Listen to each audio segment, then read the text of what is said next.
तो उसने कॉम्प्लीमेंट दी थी। कोई भी अपन किसी की पेंटिंग ले रहे हैं, किसी का फ़ोटो लेते हैं, फोटोग्राफर क्या कहता है, भाई आप वाली बात तो इसमें आएगी नहीं, आपकी जो खूबसूरती है।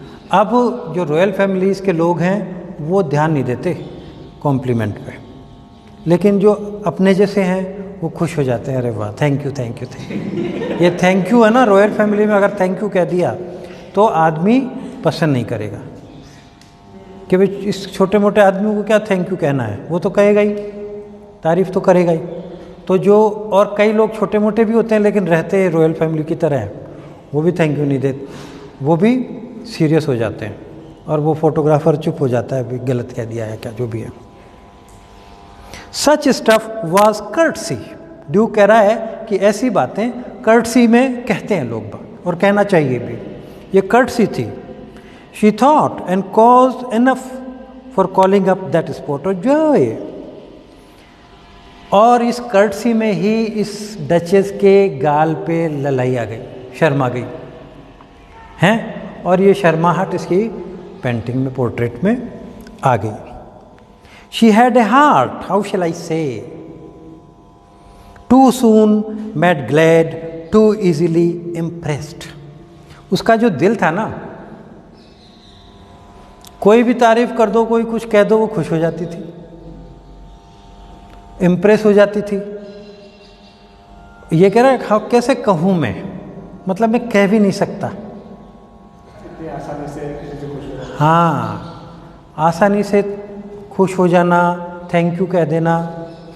अब हमें हंसी आ रही है, लेकिन जब हमारी शादियां होंगी ना और हमारे स्पाउस, पति या पत्नी जब इस तरह हरकतें करेंगे, किसी ने तारीफ़ की और बहुत खुश हो गए, तो फिर वो पसंद नहीं आता। ज़रूरी नहीं है, रॉयल फैमिलीज़ में तो खैर होता ही नहीं है ये, लेकिन आप और हमारी फैमिलीज़ में भी ऐसा नहीं होता कि आप किसी को बार बार, किसी ने तारीफ़ करी और आप खुश हो गए, बहुत ही खुश हो गए, तो पति पसंद नहीं करते। पजेसिव जो होते हैं ना, वो पसंद नहीं करते कि आप ऐसे कैसे खुश हो गए। ये कोई खुश होने की बात है, वो तो कहेगा ही। तो ये जो ड्यूक है ये कह रहा है कि मैं कैसे कहूँ, मैं मुझे कहा नहीं जा रहा, लेकिन मुझे कहना पड़ रहा है कि भाई वो ऐसी बातों से वो खुश हो जाती थी, वो शर्मा जाती थी। Too easily impressed with it. She liked whatever she looked on, and her looks went everywhere.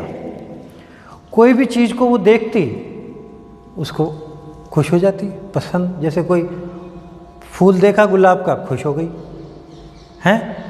तो रॉयल फैमिलीज़ की डिग्निफाइड लोग हैं, वो ऐसे खुश नहीं होते हैं। ये कह रहा है कि वो किसी चीज़ को देखती खुश हो जाती और हर चीज़ को वो देखती। मतलब कोई नौकर निकला, उसको ही हंस के भाई शाबाश बेटा ठीक है काम किया, है ना। कोई आदमी ने तारीफ़ की, मैडम ड्रेस अच्छी पहनी है, तो ही खुश हो गई। तो ये कह रहा है, since he belongs to an aristocratic royal family, he says that she was easily pleased, she was easily glad, wherever she looked she felt happy. कोई फूल देखा, खुश हो गई। कोई अच्छा मौसम देखा, अरे वाह कितना अच्छा मौसम है। ये इनर फीलिंग हमारे स्टैंडर्ड के लोग नहीं लाते हैं चेहरे पर। सनसेट अच्छा लगा, खुश हो गए। चंद्रमा अच्छा लगा, खुश। तो दूसरे लोग देखते हैं कि ये कितने चीप है, इसके इमोशंस आ रहे हैं चेहरे पे। जो डिग्निफाइड लोग हैं, जो रॉयल फैमिलीज़ के लोग हैं, वो हमेशा सीरियस रहते हैं। वो सबके सामने नहीं हंसते हैं, वो अपने हस्बैंड के सामने ही हंसते हैं और या वाइफ के सामने ही हंसते हैं, ठीक है। तो the duke does not like this quality in his wife. She looked on and her looks went everywhere, sir it was all one. सब चीज़ें एक थी उसके लिए। My favour at her breast, the dropping of the daylight in the west, the bow of cherries, some officious fool broke in the orchard for her, the white mule she rode with round the terrace, all and each would draw from her alike the approving speech. सब चीज़ें एक थी उसके लिए, सब चीज़ें बराबर थी उसके लिए।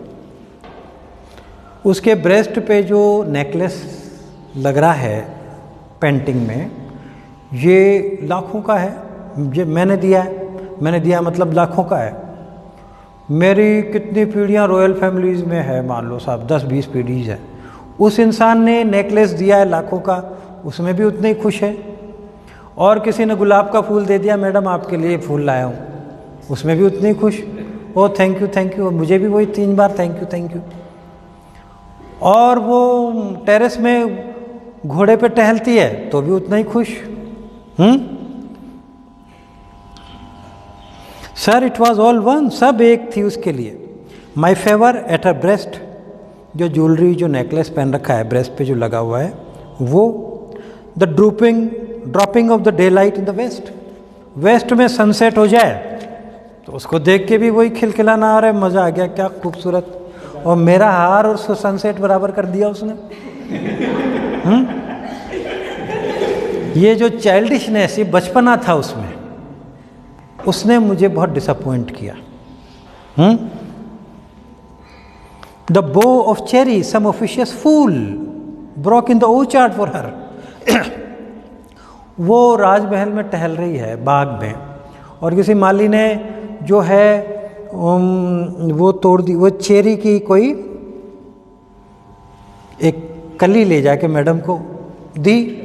मैडम आपके लिए देखो, ये आज सुबह सुबह 5 बजे तोड़ी थी कली, ये लो। तो भी उतनी खुश जितना मैंने नेकलेस दिया। The white mule she road with round the terrace, और जो सफ़ेद घोड़ी पे टेरेस में ये टहलती, सुबह टहलती थी, बहुत बड़ा, तो उसको देख के भी वैसे बड़ी खुश हो के, अरे बहुत मज़ा आ गया, आज तो इतनी सुगंध, इतना अच्छा मौसम, कितना अच्छा घोड़ा, तो उसमें भी खुश। वहाँ तो कोई इंसान भी नहीं था। All and each would draw from her like the approving speech, वही तारीफ़ के शब्द निकलते थे। और ब्लश एटलीस्ट, या शर्मा के लाल हो जाती, किसी ने फूल दिया शर्मा के लाल हो गई, मैंने नेकलेस दिया शर्मा के लाल हो गई। ऐसे थोड़ी चलता है रॉयल फैमिलीज़ में। रॉयल फैमिलीज़ में तो सीरियस ही रहते हैं हमेशा, और केवल पति के सामने थोड़ा सा, वो भी पब्लिक हो तब तो, पति के सामने भी नहीं तो फिर पति के सामने भी मुस्कुराओ आप। शी थैंक्ड मैन गुड, वो लोगों को धन्यवाद देती थी। कोई माली मिला, थैंक यू, किसी को भी चलो अच्छी बात है देती थी। But thanked somehow I know not how, as if she ranked my gift of a 900 years old name with anybody's gift. मेरे गिफ्ट पे भी वही थैंक, जो 900 साल पुराना हमारा रॉयल फैमिली है, उस रॉयल फैमिली के एक इंसान ने, who happens to be her husband too, जो उसका हस्बैंड भी है, उसने कोई गिफ्ट दिया उसको भी थैंक यू। और किसी ने कोई चीज़ दे दी गिफ्ट में, उसको भी थैंक यू। हैं तो वो उसने सब गुड़ गोबर बराबर कर दिए, गधे घोड़े सब एक कर दिए। तो इससे मुझे बहुत ही शर्मिंदगी महसूस होती थी, मैं बहुत परेशान था, और मैं इतना नीचे नहीं गिरना चाहता था कि मैं इसे कहूँ कि तुम ऐसे मत मुस्कुराओ। ये कहना भी गिरना होता है, तो वो तो कर ही रही थी जो काम, तो वो कितनी गिरी हुई थी। हाँ, तो ये कह नहीं सकता था। और होता ही है, ये सभी घरों में भी होता है। हाँ भाई, कोई आया, कोई जैसे नौकरों से बात कर रही है वाइफ, तो आदमी को अच्छा नहीं लगता, ये क्या है, ये कोई तरीका है, अपना कोई स्टैंडर्ड है। कोई सब्जी वाले से बात, कोई दूध वाले से बात करने लग गए, आधा घंटे से बात कर रही है ना, तुम्हारे यहाँ कैसी भैंस है, कैसा दूध आता है, कहाँ से लाते हो, ये कोई लेवल है? अपने को हंसी आ रही है, लेकिन हम भी ऐसे ही हैं। ये होता है। कई पति तो कह देते हैं कि भाई ऐसा अच्छा नहीं लगता, ऐसे मत बोला करो, अपने लेवल के लोगों से ही बोला करो। कई लोग मन में कूटते रहते हैं कि मैं कहूँगा तो मैं गिरना हो गया, ये समझ जाए बिना कहे, और वो समझती नहीं है ना। तो अब ये तो रॉयल फैमिली का, तो इसके लिए तो बहुत ही बड़ी बात थी कि ये बात कर लेती है, किसी से भी थैंक यू कह देती है, किसी को सूरज को देख के ही खुश हो जाती है, चंद्रमा को देख के खुश हो जाती है। तो फिर है ना, एक ट्रेजिक जो लास्ट में बताएगा ये क्या किया फिर इसने अपनी वाइफ के साथ।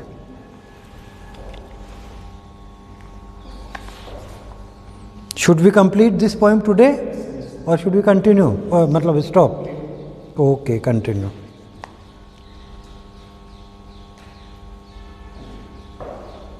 दिस सॉर्ट, अच्छा, who would stoop to blame this sort of ट्राइफलिंग.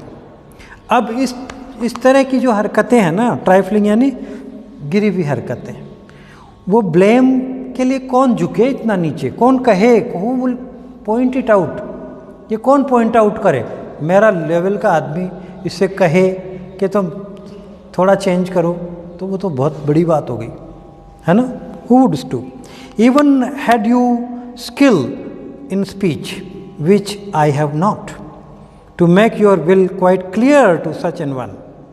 अगर तुम कहने में बहुत एक्सपर्ट हो, ये कह रहा मैं तो एक्सपर्ट हूँ नहीं, मैं तो सिंपल आदमी हूँ, मैं तो घुमा फिरा के, मैं नहीं जानता हूँ बात, ना तो घुमा फिरा के कहना जानता हूँ, ना डायरेक्ट कहना चाहता. जबकि कितने क्लेवर तरीके से ये नए उससे कह रहा है कि भाई नई वाइफ में ये चीज़ें ना हो तो अच्छा है, ये बहुत क्लेवर है. लेकिन क्लेवर लोग ही बार बार ये कहते हैं हमेशा कि मैं तो ज़्यादा जानता तो हूँ नहीं. अपन तो सीधे सपाट कहते हैं, ये अपन सीधे सपाट भी नहीं जानते. हाँ, नहीं आता. और ये ऐसे क्लेवर लोग ज़्यादा करते हैं इस तरह की बातें, है ना? ये अभी आगे और कहेगा कि भाई मुझे डोरी चाहिए आपकी, है ना, दहेज चाहिए. और ये कह रहा है कि भाई मुझे कहना नहीं आता, लेकिन एक तरीके से कहेगा. तो जैसे अपने यहाँ पे कोई रिश्ता लेने जाते हैं तो लड़के वाला कहता है कि अपन तो कुछ दहेज वहेज में तो कोई इंटरेस्ट है नहीं. हाँ, और लास्ट में फिर लाइन जोड़ते हैं कि भाई जो देखो अपनी बच्ची को जो भी मन है. अब बच्ची को जो मन है तो उसकी तो अनलिमिटेड, बच्ची के प्रति तो प्रेम की कोई कमी है नहीं. अब आपने शर्त डाल दी कि जितना प्रेम है बच्ची के प्रति उतना दे दो आपको जो भी. अब वो कहे प्रेम तो मुझे बहुत है लेकिन दूंगा नहीं, वो कह नहीं सकता. तो वो कहने से भी ज़्यादा उसने दबाव बना दिया और ये भी कह दिया भी अपने को तो ज़्यादा इच्छा भी, अपने हमें तो कुछ नहीं चाहिए और हमें कहना भी नहीं आता और सुनना भी नहीं आता.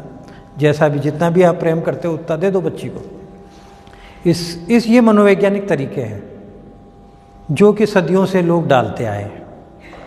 ये ड्यूक भी मनोवैज्ञानिक तरीके से ही बता रहा है सटली कि भाई मैं ये एक्सपेक्ट कर रहा हूँ, पुरानी के साथ मैंने ये ट्रीटमेंट किया था, इसका मतलब ये है कि भाई नई के साथ भी करूँगा अगर वो she does not stand up to my expectations.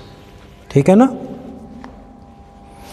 तो मैं कहना जानता नहीं हूँ, इसलिए मैं even had you skill in speech which I have not to make your will quite clear to such an one. अगर तुम में स्किल भी हो कि अपनी बात को क्लियरली कह दो ऐसे लोगों के सामने, डचेस के सामने, तो वो तो मेरे पास था भी नहीं, स्किल भी नहीं था. एंड से ये कहने का कि भाई दिस और दैट इन यू डिस्गस्ट मी, कि तुम्हारे अंदर ये चीज़ या वो चीज़ है ना, वो मुझे परेशान करती, वो मुझे अच्छी नहीं लगती. हियर यू मिस और there you exceed the mark. यहाँ तुम you are missing the mark और वहाँ exceed the mark. Miss the mark मतलब क्या होता है कि कई बार होता है ना आर्चरी का जैसे कंपटीशन होता है, तो ये निशान होता है, यहाँ पे आपको अरो मारना है ना. मिस द मार्क का मतलब है कि यहाँ तक अरो, इधर पड़ गया, इधर पड़ गया, इधर पड़ गया, मतलब आपकी एक्सपेक्टेशन थी यहाँ की लेकिन आप रह गए शॉर्ट, आपको फुलफिल ही नहीं कर पाए.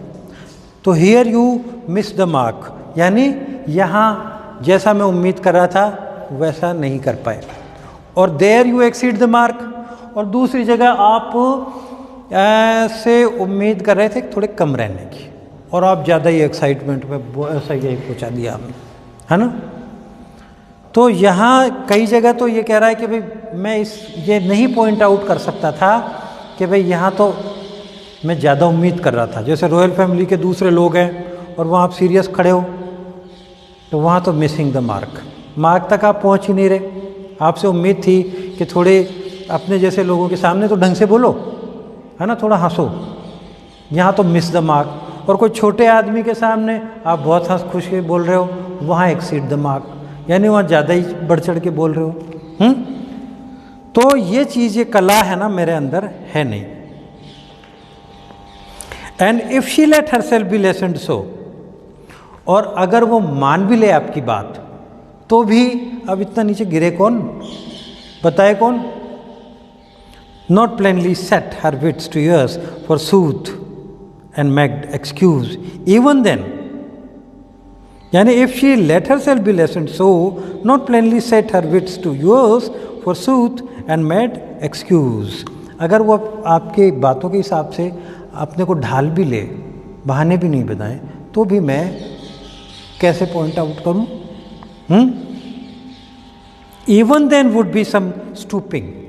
तब भी बताना गिरना होगा। स्टूपिंग यानी नीचे उतरना, अपने लेवल से नीचे जाना।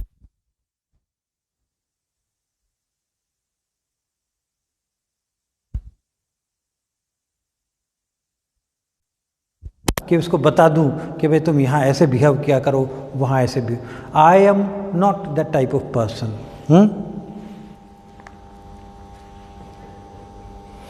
And I choose never to stoop. तो बताना झुकना होगा, और मैंने पसंद किया नहीं। तो I did not point it out, you are missing the mark, there you are exceeding the mark. No, oh sir, she smiled no doubt whenever I passed. जब भी मैं उसके बगल से गुजरता तो वो मुस्कुराती थी, कोई डाउट नहीं है इसमें। ऐसा नहीं हो कि वो मुझे पसंद नहीं करती थी।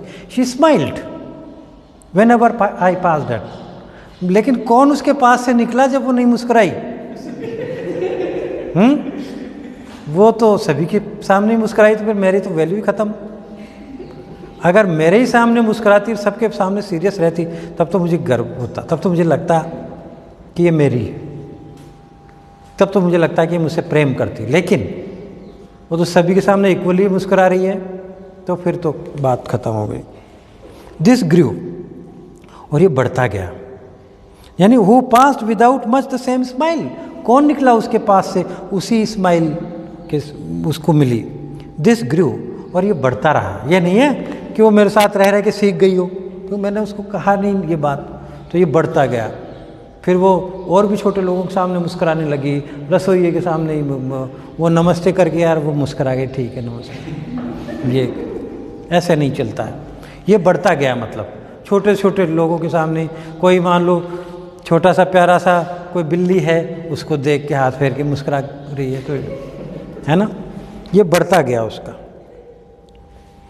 आई गेव कमांड्स, और मैंने हुक्म दे दिया। Then all smiles stopped together, और उसकी सारी स्माइल ख़त्म हो गई। केवल एक लाइन ये दी है, ये बहुत ही इम्पोर्टेंट लाइन है। ऑल स्माइल्स स्टॉप्ड टुगेदर, सारी मुस्कुराहटें बंद हो गई। अब आप समझ जाओ क्या हो गया उसके साथ, क्या कमांड उसने दिया होगा। समझ गए, है ना। अब ये अलग अलग लोगों ने, बहुत सारी जो भी रिसर्च होती है, लोगों ने बताया भाई क्या कमांड दिया होगा। किसी ने कहा भाई इसको बंद करवा दिया, किसी ने क्या कहा मरवा दिया, है। कुल मिला के अब ये, क्योंकि ये बहुत ही हाई फैमिली का लोग आदमी है, तो ये डायरेक्ट ये नहीं कह सकता, कोई भी चीज़ घुमा फिरा के ही कहता है। तो ये कह रहा है कि भी सारी उसकी मुस्कुराहट बंद हो गई, और वहाँ वो ऐसे खड़ी है जैसे जिंदा खड़ी हो। यानी उसकी जो पोर्ट्रेट है वो बिल्कुल लाइवली है, जीती जागती की तरह है। मतलब एक तरफ तो हिंट दे दिया कि मरवा दिया, और फिर मरवाते अपन फ़ोटो लगाते हैं माला डाल के, तो ये कह रही बिल्कुल देखो, बिल्कुल जैसे कोई जिंदा खड़ी है ना। जिंदा में तो इंटरेस्ट था नहीं, लेकिन उसकी पेंटिंग में इसको बड़ा तारीफ कर रहा है कि बिल्कुल जिंदा लग रही है। हाँ, लिटरेरी डिवाइस भी है ये। लिटरेरी डिवाइस तो यही है कि भाई ये सटली, ऐसा कोई डिवाइस नहीं है इसमें, सटली ये कह रहा है। एक राइटर जो है, एक उस ज़माने का इंटरेस्ट पे रोशनी डाल रहा है। उस ज़माने के लोग जीते जागते इंसानों से ज़्यादा कलाकृतियों पर, मूर्तियों पे, स्कल्पचर्स, पेंटिंग्स, इस पे ज़्यादा इंटरेस्टेड रहते थे, और अपनी ज़िंदगी लगा देते थे एक मूर्ति बनाने में, या एक पेंटिंग ड्रॉ करने में, या बनवाने में, अकूत पैसा लगा देते थे। चाहे मतलब एक मूर्ति में मान लो हज़ारों लाखों रुपए लग रहे हैं, तो वो रुपए कमाने के लिए वो चाहे मर्डर करवा लें 10 लोगों का, लेकिन एक इंसान की मूर्ति बहुत शानदार। एक ऐसा ज़माना। अब ये कह रहा है कि चलो आगे चलो, हो गया, देख लिया ये। Will it please you rise, we will meet the company below then. अब नीचे जो हमारे वेट कर रहे हैं ना, तुम्हारे साथ जो ग्रुप आया है वो हमारा वेट कर रही, चलो नीचे चलते हैं। तो इसका मतलब ये क्या हुआ कि ये ऊपर लाया है, फर्स्ट फ्लोर पे या सेकंड थर्ड जो भी है उस पे लाया है। और अपन को सेटिंग पता चल गई, ऊपर के रूम पर है, नीचे कंपनी आई हुई है, मतलब नीचे ग्रुप आया हुआ है, जो ये उसमें से एक आदमी को निकाल के लाया है कि ऊपर आओ, मैं तुम्हें दिखाता हूँ। और ऊपर से ऊपर लाके इसने डचेस की पेंटिंग दिखाई है, and he has conveyed whatever was there in his mind. उसके दिमाग में जो भी था ना कि भाई मैं क्या एक्सपेक्ट कर रहा हूँ नई वाइफ में, वो डिग्निफाइड होनी चाहिए, वो सॉलम होनी चाहिए, वो सीरियस होनी चाहिए। वो उसमें रॉयल हाँ एटिकेट्स होने चाहिए, मैनर्स होने चाहिए। तो I repeat, the count your master's known munificence is ample warrant that no just pretence of mine for dowry will be disallowed. मैं रिपीट कर रहा हूँ, मतलब इस पोएम के शुरू होने से पहले इसने कही होगी बात, अब ये कह रहा है कि फिर एक बार मैं दोहरा दूँ कि तुम्हारा जो काउंट है वो बहुत उदार खुले दिल का आदमी है ना, वो बहुत ही नॉन फॉर म्यूनिफिसेंस यानी जेनरोसिटी, उदारता, वो बहुत लिबरल है, बहुत जेनरस है, खूब पैसे लुटाता है। वो खूब बड़ा प्रूफ है, एम्पल वारंट है कि मेरी जो प्रिटेंस है थोड़ी बहुत डोरी की, दहेज की, वो काउंट मना नहीं करेंगे, मुझे पता है। Though his fair daughter's self as I avowed at the starting is my object. लेकिन जैसा कि मैंने स्टार्टिंग में कहा था कि उनकी जो लड़की है, मेरा तो उसमें इंटरेस्ट है ना, दहेज वहेज में मेरा नहीं है। लेकिन काउंट साहब इतने उदार हैं कि दहेज में कमी रखेंगे नहीं। तो हिंट दे दिया ना कि भाई उधर से कमी नहीं आनी चाहिए कोई भी, और लड़की में कोई कमी होनी नहीं चाहिए, दोनों बातें। नहीं यानी not only this, we will go together down. Sir अकेले मत जाओ, मैं चल रहा हूँ आपके साथ, साथ साथ चलते हैं, नीचे चलते हैं। अब वो सीढ़ी से उतरने लगे, और सीढ़ी उतरते हैं तो कोने में बड़ी सीढ़ी आती है। रॉयल पैलेसेस में तो बहुत ही बड़ी जगह होती है, वहाँ पे भी सामान होता है। वहाँ पर एक स्कल्पचर, एक मूर्ति टाइप छोटी सी रखी हुई है। Notice Neptune though taming a sea horse thought a rarity which Claus of Innsbruck cast in bronze for me।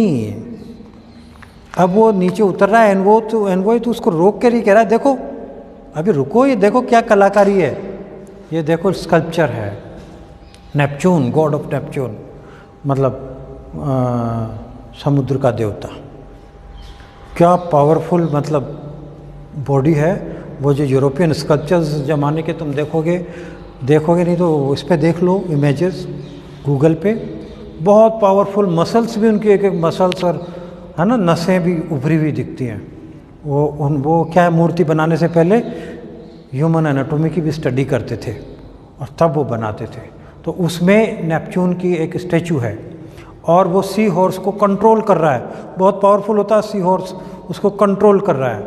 और ये कह रहा है कि भाई बहुत रेयरिटी है, ये ऐसे वैसे नहीं मिल जाती, ये कहीं नहीं मिलेगी आपको, ये तो क्लॉस ऑफ इंसबर्ग ने मेरे लिए बनाई थी, ब्रॉन्ज में बनाई थी, ब्रॉन्ज मेटल है। और ये बताना चाह रहा है ड्यूक, ये बताना चाह रहा है कि भाई मैं रेप्यूटेड आर्टिस्ट से ही बनवाता हूँ चीज़ें, ऐसा नहीं है कि कोई भी बना दे, जो वेल नोन आर्टिस्ट है। और इसमें क्या सजेस्ट करना चाहता है ये,